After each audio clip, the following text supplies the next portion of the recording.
Me father never praised me much, except when there was money made. And he used to give me some shocking eightens when I'd lay in bed till dinner time or longer, depending on the head and how much wine I had. And I can still see him standing at the door, and he'd let out this almighty roar, "What kind of an Eeget are you?" And I'd look at him like a schoolboy dumb after being asked some difficult sum by the master. Oh, the fact that I was an Eeget, I had no doubt. It was the kind of one I could never work out. I remember when I was 17 and I went to buy me first car. I knew I couldn't go far without the lad coming along to give his wee bit of advice. And we were just going up into Brady's yard, and Brady come out looking for his pound of lard or flesh, asking, what kind of a yoke were you thinking of getting? And I could see the lad setting himself for a long discussion on 15-year-old escorts like the one he had himself. And before he could say, "That's another good day," I said, "A red one with a stereo." And I looked at the lad, and the head was low, and he turned away as if to go, and he muttered, "What kind of an Eeget are you?" I went away over to look at this sporty car, and I could see the lad over the yard with his head stuck in the boot of a Volkswagen Jetta, thinking that'd be a fierce yoke for carrying a lot of bags of mail, and I was going to shout over, "Why don't you get into it?" But I went ahead with me deal, and Brady and the suit made another sale. I bought a sound, reliable car with low mileage that was easy on petrol. And it was red with a stereo and 2 big lumps of spot lamps on the front of it, and the lad didn't speak for a week.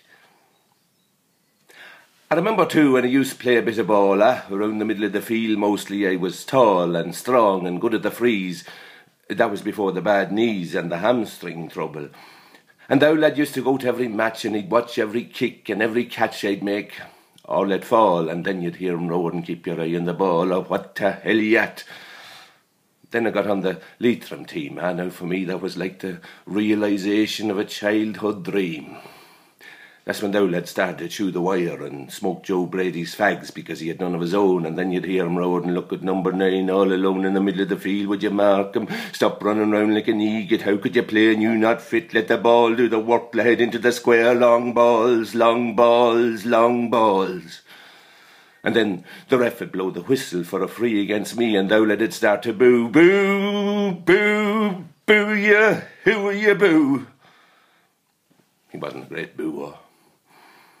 We got into a final and I got through in the goal, and I was thinking of the lad and playing the hero's role and thinking of sticking the ball in the back of the net, and then I was met by this big full back. Sure, he left me on my arse in the muck. "What kind of an Eeget are you? Take him off to fuck."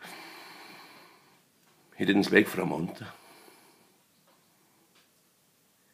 I remember the evening I got a phone call about 4:30 or 5. They said, "Your father's alive, but he's wake. He'll not last the night."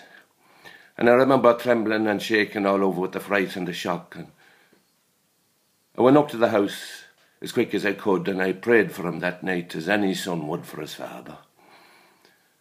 And I went into the room, and he was there in the bed, and he turned and he looked at me and he said, "I never praise you much." And I said,